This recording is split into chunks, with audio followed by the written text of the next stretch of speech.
Hero సినిమాలు అండి line గా హౌస్ఫుల్ ఉండడానికి. ఓ కాపు కమ్మ రెడ్డి బ్రాహ్మణ్ చెప్పలేపరా హీరోని. యాక్చువల్లీ ఇక్కడ ఉండండి నేను మాట్లాడుతున్నాను ఆఫీస్ లో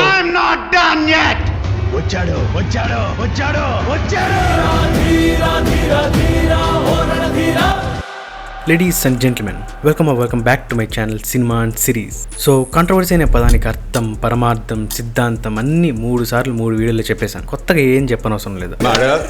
నేను అడిగినా నిన్ను అంటే యాక్చువల్లీ ఆలోచించాను, ఏం కుదరలేదు, ఇంకెందుకులే అని సింపుల్గా కొట్టేశా. అంటే లాస్ట్ టైం ఎవరో కామెంట్ చేసినట్టు 2030లోనో 2035లోనో welcome to the Tollywood controversies 999 అంటనేమో. ఇంకప్పుడు కూడా కాంట్రవర్సీకి 999 అర్థాలు ఇంట్రోలు ఇవ్వలేం కదా. అందుకే అర్థం ఈ 3 వీడియోలు చూసుకోండి, జరిగిన కాంట్రవర్సీలు అంటే ఈ వీడియోలో చూసి తెలుసుకోండి. బట్ బిఫోర్ దట్ ఛానల్ కొత్తగా వచ్చుంటే ఈ వీడియో యొక్క ప్రొఫైల్ ఓపెన్ చేసి కంటెంట్ చెక్అవుట్ చేయడం మాత్రం మర్చిపోకండి. క్వాలిటీ స్టఫ్ దొరుకుతుంది. Let's get in to the video.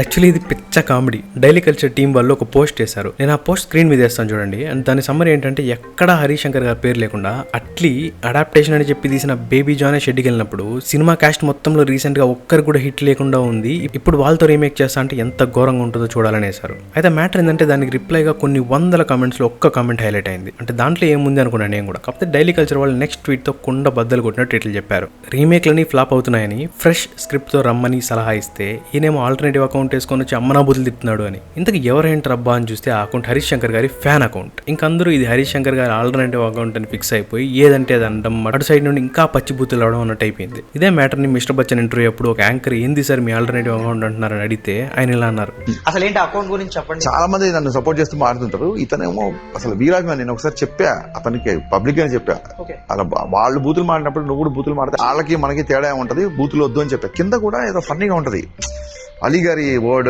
ఏదో ఉంటది, కాట్రవల్లి. ఎవరైతే నాది ఆల్టర్నేటివ్ అకౌంట్ అనుకుంటున్నారో డైరెక్ట్ గా can have enquiry, cyber enquiry చేసుకోవచ్చు. నాకు కూడా కరెక్ట్ గా అనిపించింది. ఎందుకంటే చీటికి మాటికి హట్ అయిపోతున్న ఈ కాలంలో కన్స్ట్రక్టివ్ క్రిటిసిజం ని చాలా స్పోర్టివ్ గా తీసుకునే వ్యక్తి హరీష్ శంకర్ గారు. ఒక్క బ్లాక్స్ విషయం తప్పితే. ఉస్తాద్ భగత్ సింగ్ రీమేక్ అని తెలిసి వద్దు సమయం అని ఫ్యాన్స్ గోల చేస్తే ఫైనల్ గా కొత్త స్క్రిప్ట్ తోనే ఫ్రెష్ గా స్టార్ట్ చేశారు. ఆయన ఇలా ఆల్టర్నేటివ్ అకౌంట్ అంటే ఏమో, ఇంకా అది ఆ కాటవల్లి అకౌంట్ హోల్డర్కే తెలియాలి. అల్లరి నరేష్ గారితో చేసిన నాంది అండ్ ఉగ్రం మూవీస్ తో తెలుసు మనకు విజయ్ కనక మేడల గారు. పవన్ కళ్యాణ్ గారితో గబ్బర్ సింగ్ అసిస్టెంట్ డైరెక్టర్ గా కూడా చేశారు. ఆయనకి పవన్ కళ్యాణ్ గారు అండ్ హరిశంకర్ గారు అంటే చాలా ఇష్టం. రీసెంట్ గా ఆయన బైరోమ్ సినిమా తీశారు. కాకపోతే సడన్ గా ఆయన 14 years బ్యాక్ చిరంజీవి గారు అండ్ రామ్ చరణ్ గారి మీద వేసిన సార్కాస్టిక్ పోస్ట్ ఒకటి వైరల్ అవడం వల్ల #బాయ్కాట్ బైరోమ్ ని ఫ్యాన్స్ ట్రెండ్ చేశారు. చిరు అండ్ చరణ్ ఇన్ చా మూవీ అని ఈ ఇమేజ్ చేశారు. A very rare father son and son father story which is written and director by Allu Aravind అని. ఇది చూసి ఫ్యాన్స్ మెంటల్ ఎక్కిపోయి సినిమా రిలీజ్ కి ముందు సినిమా మీద బాయ్కాట్ ట్రెండ్ స్టార్ట్ చేయడం వల్ల విజయ్ గారు ఒక పోస్ట్ చేశారు, నేను మెగా అభిమానిని, అది హ్యాక్ అయ్యి ఉండొచ్చు, నేను చూసుకోలేదు, అయినా సరే క్షమించండి అని. అయినా ఆగకపోవడం వల్ల డైరెక్ట్ గా మంచు మనోజ్ గారి ప్రీ రిలీజ్ ఫంక్షన్ లో స్టేజ్ మీద అపాలజీ చెప్పారు. ఆ పోస్ట్ పెట్టారో లేదో, అప్పుడు హ్యాక్ అయిందో, మా టీం అందరూ తరపున మీ అందరికీ క్షమాపణ కోరుతున్నాను. హరిహర వీరమల్లు సినిమా ఎన్నిసార్లు పోస్ట్ పోన్ అయిందో అందరికీ తెలిసిందే. బట్ ఫైనల్ గా ఇంక ఈ మంత్ రాబోతుంది అనుకుంటుండగా సడన్ గా థియేటర్ బంద్ ఉండబోతుంది అని బాంబు పేల్చారు. ఇంక ఈ డెసిషన్ వెనకాల జస్ట్ ఆ 9 మాత్రమే ఉన్నారు అని న్యూస్ రావడం స్టార్ట్ అయింది. అండ్ దీని మీద గవర్నమెంట్ కూడా సీరియస్ అయింది. సినిమాకి టికెట్ రేట్స్ అండ్ హైక్స్ దగ్గర నుండి ప్రతిదీ సపోర్ట్ చేస్తా ఉంటే కనీసం పార్టీ అధికారంలోకి వచ్చాక ఒక్కసారి కూడా సినిమా ఇండస్ట్రీ నుండి వెళ్ళి గౌరవంగా కలవను కూడా కలవలేదు అని. అంతేకాదు ఇంక నుండి సినిమా ప్రాఫిట్స్ అండ్ రేట్స్ మీద నిఘా ఉండబోతుంది అని మెన్షన్ చేశారు. ఇంకొకరుగా వచ్చి మేమెందుకు చేస్తాం ఇలాగా, సినిమా ఇండస్ట్రీలో ఉండి సినిమా చంపుకుంటాం ఎవరన్నా ప్రెస్ మీట్స్ పెట్టి క్లోజ్ చేశారు. ఫైనల్ గా నో థియేటర్ బంద్. నా పేరు డైరెక్ట్ గా ఎక్కడా రాలేదు కానీ ఇండైరెక్ట్ గానే వచ్చిందని అందరు చెప్తున్నారు. కళ్యాణ్ గారి సినిమా ఆపే దమ్ము, ధైర్యం ఎవ్వడు ఆలోచించారు. ఆ నలుగురు కొంచెం నెగిటివ్ షేడ్ తోటి, ఆ నలుగురు బాబు, ఆ నలుగురికి నాకు సంబంధం లేదు, ఆ నలుగురిలో నేను లేను. ఏ ఒక్కళ్ళు కూడాను వెళ్ళి ఆయన గౌరవప్రదంగా కలవలేదు, ఆయన అపాయింట్మెంట్ కోరలేదు. ఆ ప్రాతినిధ్య లోపం అనేటువంటిది స్పష్టంగా కనిపిస్తుంది. స్పిరిట్ సినిమాలో ముందు దీపిక గారిని అనుకుని తర్వాత తృప్తి దిమ్రికి వెళ్ళింది. దీపిక ఉన్నంత వరకు ఆర్టికల్స్ అండ్ మీడియా స్పిరిట్ సినిమాలో ఆమెది meaty role, probably one of the best role అవుతుంది అన్నట్టు రాశాయి. తర్వాత ఆమె డిమాండ్స్ ని ఫుల్ఫిల్ చేయలేక తృప్తి దిమ్రితో రీప్లేస్ చేసిన వెంటనే సినిమాలోని కీ ప్లాట్స్ రివీల్ అవడంతో పాటు తృప్తి దిమ్రి మీద క్యారెక్టర్ అసాసినేషన్, అలాగే సినిమా ఏ రేటెడ్ అని చెప్పడం ఇలాగా అయిందన్నమాట. ఇంకా దీని నుంచి పెద్ద పోస్ట్ వేశారు సందీప్ రెడ్డి వంగ గారు. చెప్పి దబ్బాల్సింది పూర్తి కథ అంతా, నాన్ డిస్క్లోజర్ అగ్రిమెంట్ అనేది లేకపోయినా కనీసం నేను కథ చెప్పేప్పుడు మీ మీద పెట్టుకున్న నమ్మకం పాడు చేయకూడదు అని. అండ్ మెయిన్ గా ఈ కాంట్రవర్సీ 8 working hours చుట్టూ తిరిగింది. అండ్ సైఫ్ అలీ ఖాన్, అజయ్ దేవ్గన్, మణిరత్నం, నేహా దుపియాన్, వరుణ్ సోప్తి లాంటి వాళ్ళంతా దీపికాకి సపోర్ట్ చేస్తే జెనెలియా మాత్రం నేను 10 hours వర్క్ చేస్తాను, ఒక్కోసారి ఇంకో 1 or 2 hours ఎక్స్టెండ్ చేయాల్సి వస్తుంది అన్నప్పుడు అడ్జస్ట్ చేసుకొని చేయాలి అని చెప్పింది. దీని మీద డెడికేటెడ్ వీడియో ఉంటుంది ఛానల్, చూడకపోయింటే చూసేయండి. బట్ ఇన్ని జరుగుతున్నా మీరు ఏమైనా చేసుకోండి, నన్ను మాత్రం లాక్కండ్రా బాబు అని ప్రభాస్ గారు మాత్రం పిచ్చ లైట్ అసలు.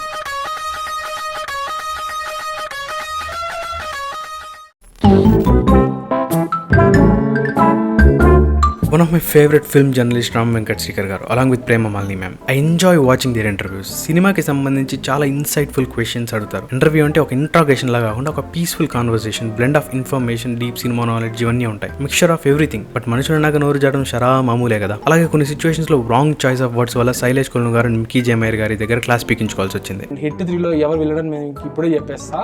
ఇట్ ఈస్ మిక్కీ జేమేయర్ గారు. ఏంటంటే హిట్ 3 సినిమా రివ్యూ చేసేప్పుడు ఆయన ఇలా అన్నారు, సో సినిమాకి విలన్ మిక్కీ జేమేయర్ గారి, ఆ మ్యూజిక్ ఏంది అంత సటిల్ గా ఉంది అన్నట్టు చెప్పడం వల్ల మిక్కీ జేమేయర్ గారు బాగా హట్ అయ్యి ఒక పోస్ట్ చేశారు. 18 సంవత్సరాల ముందు హ్యాపీ డేస్ మ్యూజిక్ విని ఒక అవుట్డేటెడ్ సీనియర్ టెక్నీషియన్ కూడా ఇలానే అన్నారు. నాకు ఆ ఇన్సిడెంటే గుర్తొచ్చింది. బట్ క్రిటిసిజం కి నేను ఓపెన్ గానే ఉన్నాను, కానీ చాయిస్ ఆఫ్ వర్డ్స్ మాత్రం కొంచెం మంచిగా ఉంటే బాగుండని ట్వీట్ చేశారు. దీని తర్వాత శైలేష్ కొలను గారు ఇంటర్వ్యూ ఒకటి చేశారు రామ్ వెంకట్. దాంట్లో మళ్ళీ శైలేష్ గారు దీని గురించి పర్టికులర్లీ కొంతమంది యూజ్ చేసిన vulgar language and personal attack గురించి మాట్లాడి చాయిస్ ఆఫ్ వర్డ్స్ గురించి మళ్ళీ చెప్పారు. I can't speak for other people, కానీ నేనైతే హిట్ 3 రివ్యూలో I accept that Mickey J Meyer గారిని విలన్ అనే పదం నేను వాడుండకూడదు. నేను చెప్తున్నా well on that I just took it as an example. Vijay Deverakonda, ఈ పేరు లేని కాంట్రవర్సీ లేదు. అది వాంటెడో అన్వాంటెడో, ఊరిగానే లాగుతారో ఉన్నదే చెప్తారో, ప్రతి కాంట్రవర్సీలో వీడి పేరు ఉంటుంది. మొన్న రెట్రో ప్రీ రిలీజ్ ఈవెంట్ అప్పుడు ఆ టైంలో పహల్గామ్ ఇష్యూ జరిగింది. దాని గురించి కాసేపు మాట్లాడదామని కొంచెం ఫ్రీ ఫ్లోలో ఓవర్ బోర్డ్ వెళ్ళిపోయి 500 years బ్యాక్ ట్రైబల్స్ కొట్టుకున్నట్టు వీళ్ళు బుద్ధి లేకుండా, మినిమం కామన్ సెన్స్ లేకుండా చేసే పనులు అదనమాట. సో అలాగ ట్రైబల్స్ అనే వర్డ్ని యూజ్ చేయడం వల్ల అది మమ్మల్ని తక్కువ చేసి మాట్లాడారని ఎఫ్ఐఆర్ రిజిస్టర్ చేశారు. దానికి ఎక్స్ప్లెనేషన్గా ఒక పోస్ట్ చేశారు విజయ్ దేవరకొండ గారు. నేను కావాలని అనలేదు, నా ఇంటెన్షన్ వేరే, తప్పుగా అనుకుంటే క్షమించండి అని. మ్యాట్ స్క్వేర్ సినిమా అప్పుడు సినిమా థియేటర్లో హౌస్ఫుల్స్తో రన్ అవుతున్నా సరే వెబ్సైట్ వాళ్ళు రేటింగ్స్ తక్కువ ఇచ్చారని నాగవంశీ గారు ప్రెస్ మీట్ అప్పుడు మీడియా మీద ఫుల్ ఆన్ ఫైర్ మోడ్లో వెళ్ళిపోయారు. రివ్యూ రాసేది ఒక మనిషి పర్సనల్ ఒపీనియన్. ఆ రోజు ఆ ఆవిడతో ఇంట్లో గొడవ అయితే ఆ సినిమాకి బ్యాడ్ రివ్యూ రాసిన ఆశ్చర్యం లేదండి. రివ్యూలు దయచేసి నమ్మకండి. మన మీద బతుకుతున్నారా? మనల్ని చంపాలని ఎందుకు అనుకుంటున్నారు? ఏంటి ఆ సాడిజం? నేను ఓపెన్ గా చెప్తున్నా, నా సినిమా బ్యాన్ చేయండి, నా ఆర్టికల్స్ రాయకండి, నా సినిమా ఆర్టికల్స్, నా సినిమా రివ్యూ రాయకండి. నేను ఎలా ప్రమోట్ చేసుకోవాలి సినిమా నేను ప్రమోట్ చేసుకుంటా. మీరు వెబ్సైట్లు ప్రమోట్ చేస్తేనే సినిమాలు ఆడట్లేదు కదా. ఎవరి ఒపీనియన్ వాళ్ళది, ఒక్కోరిది ఒక్కోలా ఉంటుంది. బట్ నాగవంశీ గారు చెప్పడం ఏంటంటే లక్కీ భాస్కర్ 16 weeks ఓటీటీలో టాప్ 10లో ఉంది, థియేటర్లో బాగా ఆడింది, దానికి కూడా తక్కువ రేటింగ్ ఇచ్చారు. మ్యాట్ స్క్వేర్ 4 days లో ఆల్మోస్ట్ అన్ని ఏరియాస్లో బ్రేక్ ఈవెన్ అయింది, దానికి కూడా తక్కువ రేటింగ్స్ ఇచ్చారు. గేమ్ నచ్చితే మీకు నాకు లిస్ట్ ఇవ్వండి అన్నారు. ఈ లెక్కన జాన్ విక్ చూస్తే ఐటమ్ సాంగ్ లేదని జస్ట్ 2.25, అవతార్ 2లో ఇంటిమేట్ సీన్ లేవని 1.75 చాలా ఉన్నారే అని అందాం అనుకుని ఎందుకులే క్లాస్ పీకడం అని గమ్ముగా ఉండిపోయింటారు. నేను ఎవరికి క్లాస్ పీకడా, నేను వాళ్ళకి జీతాలు ఇస్తున్నాను, నేను క్లాస్ పీకడా. కుబేరా సినిమా రిలీజ్ కి ముందు శేఖర్ కమలా సినిమా అని చెప్పి రిలీజ్ తర్వాత నా సినిమా అంటున్న వెంటనే నాగార్జున గారి మీద ట్రోల్స్ పడ్డాయి. అంతేకాకుండా తమిళ మీడియా నుండి చాలా గట్టిగా పడ్డాయి. శేఖర్ కమలాస్ Kubera, this is your Kubera Shekhar. ఇది Shekhar Kammula Kubera, that's what I call this. ఈ కథ విన్నగానే నాకు అనిపించింది నాది మెయిన్ క్యారెక్టర్ అని. ఎవ్రీబడి నా చుట్టూ తిరుగుతున్నారని స్టార్టింగ్ నుంచి ఎండ్ వరకు. మేబీ స్క్రీన్ ప్లేస్ స్పేస్ ఇంకోళ్ళకి ఎక్కువ ఉండొచ్చు, but that is not the criteria. నాకు ఈ కథ వినగానే this is Deepak's film from start to ending. కథ విన్నగానే అండ్ శేఖర్ చెప్పినప్పుడు కూడా అలాగే చెప్పాడు. కూలీ సినిమాలో ఈయన పోర్షన్ తగ్గించేసే లోకేష్ లేకపోతే సినిమా బ్లాక్ బస్టర్ అయిన దానికి రీజన్ నేనే అని చెప్పుకుంటాడని రిప్యూటెడ్ పేజెస్ నుండి పోస్టులు వేశారు. దానికి నాగార్జున గారు ఎక్స్ప్లెనేషన్ ఇచ్చారు. సమీ నా ఇంటెన్షన్ అది కాదు, ఊరికే ట్రోల్ చేస్తున్నారు అని. నా సినిమా కదా అనుకుని చేశాను అని చెప్పాను. దాన్ని తీసుకెళ్లి మన వెబ్సైట్స్ వాళ్ళు, సోషల్ మీడియా వాళ్ళు సినిమాకు ముందు శేఖర్ కమలా సినిమా అంటున్నాడు, సినిమా రిలీజ్ అయిన తర్వాత ఇది నా సినిమా అంటున్నాడు అని దీని మీద మీమ్స్ చేసి అది చేసి పంపారు. మళ్ళీ చెప్తున్నాను, ఈ cinema it belongs to Shekhar Kammula. Hit 3 cinema release కి ముందే కొంతమంది రెప్యూటెడ్ జర్నలిస్ట్ నుండి ఫిల్మ్ పేజెస్ వరకు అన్ని కార్తీక్ క్యామియో లీక్ చేశారని సైకో గారు చాలా విసిగిపోయారు. వెంటనే ట్వీట్ కూడా చేశారు రిలీజ్ కి ముందే. ఆడియన్స్ ఎంజాయ్ చేసే ఒక చిన్న మూమెంట్ క్రియేట్ చేయడానికి పగలు రాత్రి అని తేడా లేకుండా ఫిజికల్ క్యాపబిలిటీస్ ని దాటి కష్టపడి చేస్తున్నాము. మీరేమో ఫస్ట్ మేం వేసాం చెప్పుకోవడానికి లీక్ చేస్తున్నారు. ఇది కేవలం స్టీలింగ్ ఫ్రమ్ సినిమా కాదు, ఆడియన్స్ సర్ప్రైజ్ కూడా లాగేసుకుంటున్నారు అని. నాతో ఉండండి, అమ్మాయి ఎక్స్ప్రెషన్ ని, అమ్మాయి ఎంతూసియాజం ని, అమ్మాయి ఎక్సైట్మెంట్ ని మనందరం కలిసి చూద్దాం అంట నేను. బట్ మీరేమంటారు, నేను బయట చెప్పేసి నా సుఖం నేను పొందితే చాలు అని అంటే తప్పు అన్నది పర్సనల్ ఒపీనియన్ అది. One of the most versatile senior actor in Tollywood Rajendra Prasad గారు. ఎన్నో సినిమాలు, ఎన్నో అవార్డులు, ఎంతో మంది ఫ్యాన్స్, డాక్టరేట్ ఇన్నున్నాయి. అండ్ ఆయన హ్యూమర్ అంటే ఇష్టం లేని వాళ్ళంటే ఎవ్వరు ఉండరు. కానీ ఇంత మంచి యాక్టర్ ఇలాంటి కాంట్రవర్సీస్ లో రావడం చాలా మందికి బాధ అనిపించింది. ఒక్కసారి కాదు, 2 సార్లు కాదు, multiple times. Robin hood pre release event అప్పుడు వార్నర్ని ఇలా అనడం దగ్గర నుండి మొన్న ఆలీ గారిని బూతు మాట అన్నంత వరకు మధ్యలో ఒకరిద్దరిని స్టేజ్ మీదనే బాడీ షేమింగ్ చేయడం కూడా జరిగింది. మామూలుడు కాదండి. డేవిడ్ వార్నర్ మీద నా నోట్లోంచి ఒక మాట దొర్లింది. I feel very sorry. నేను మీ అందరికీ సారీ చెప్తున్నాను. అలాంటిది ఇంకెప్పుడు జరగకుండా చూసుకుందాం. ఇలా మనకు అలవాటే కదా. ఎక్స్క్యూజ్ మీ, చాలు ఇంకా చిన్న గుండ్రాయి లాగా ఉంది ఈ పిల్లతోటి, ఈ నల్ల పిల్లతోటి. అంటే అందరి తాతలు మహానంటే జోవియల్ గా మీడియాని పట్టించుకోకుండా ఫ్లోలో మహాడని అర్థమవుతుంది. అందులోనూ అలీ గారు చెప్పినట్టు ఆయన డాటర్ డిమైజ్ తర్వాత ఇలా చేయడం కూడా బాధగానే ఉంది. బట్ ఆయన ఇంకెప్పుడు ఇలా జరగదని రోషన్ గారికి ఇచ్చిన ఇంటర్వ్యూలో క్లియర్ గా చెప్పారు. ఒక వారం ముందు రిలీజ్ అయ్యింది విరాటపాలెం ట్రైలర్. బానే ఉంది. జీ5 వాళ్ళు ప్రొడ్యూస్ చేస్తున్న కంటెంట్. అయితే రీసెంట్ గా ఈటీవీ విన్ వాళ్ళు ప్రొడ్యూస్ చేస్తున్న కానిస్టేబుల్ కనకం టీం ప్రెస్ మీట్ పెట్టారు. ఒరిజినలీ మేడ్ అని. రాత్రి 8 గంటల లోపు ఆడోళ్ళంతా ఎవరిళ్ళగాళ్ళు బేగా వెళ్ళిపోవాలా. ముఖ్యంగా అడవి కొట్ట వైపు ఎవరో వెళ్ళకూడదని ఎస్ఐ గారు ఆర్డర్ వేసేసినారు. పెళ్లి జరిగితే పొద్దు వాలకుండానే పెళ్లి కూతురు ప్రాణం పోగొట్టుకుంటుంది.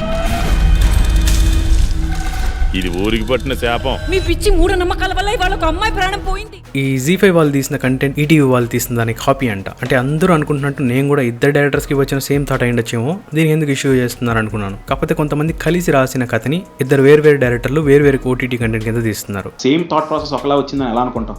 ఇప్పుడు నేను కలవలేదు వాళ్ళతో, వాళ్ళ సంబంధం లేదు, నేను ఇప్పుడు చూడలేదు అనుకోండి. డెఫినెట్లీ నేనేం చేస్తాను, వాళ్ళు ముందు వచ్చింది అంతేలే, నా bad luck.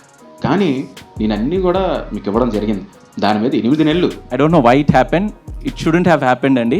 This is an original series, Andy, that we have worked for. Spoke without watching the content. So, మాది 100% ఒరిజినల్ అండి. అది మేము బలగుద్ది చెప్తాం.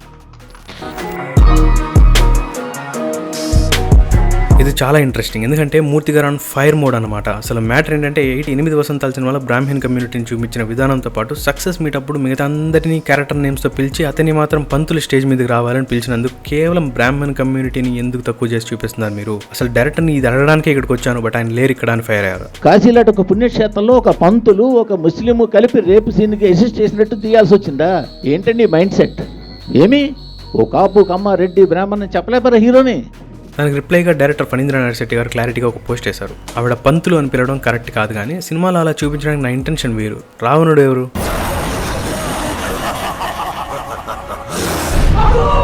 ఒక బ్రాహ్మణుడు కొడుకు విభూతి పెట్టుకుని వేద మంత్రాలతో దేవుడికి పూజలు చేస్తాడు. కానీ ఏం చేశాడు? వేరొకరి భార్యని ఎత్తుకెళ్ళాడు. సో నేనేం చెప్తున్నా అంటే జనాలు వాళ్ళ మైండ్ సెట్ ని బట్టి క్రైమ్స్ చేస్తారు, క్యాస్ట్ బట్టి చేయరు. యద్భావం తద్భవతి. మీరేం చూడాలనుకుంటున్నారో అలానే కనిపిస్తాయి. పెద్దవాళ్ళు మీరు జస్ట్ కరెక్ట్ చేసి మూవ్ అని ఉండొచ్చు, అన్నెసరిగా లాక్కుండా అని. అక్కడితో controversy close. And that's all for today guys. దీంట్లో ఏ కాంట్రవర్సీ ఈజీగా అవాయిడ్ చేసి ఉండొచ్చో కామెంట్ చేయండి. అలాగే మీ థాట్స్ కూడా. అండ్ ఇంతమంది సబ్స్క్రైబర్స్ లో ఉన్న కొంతమంది series lovers edits and series videos కి చాలా మంది కనెక్ట్ అవుతున్నారు, కానీ రీచ్ రాదు. ప్యూర్లీ అవుట్ ఆఫ్ లవ్ చేస్తున్నాను.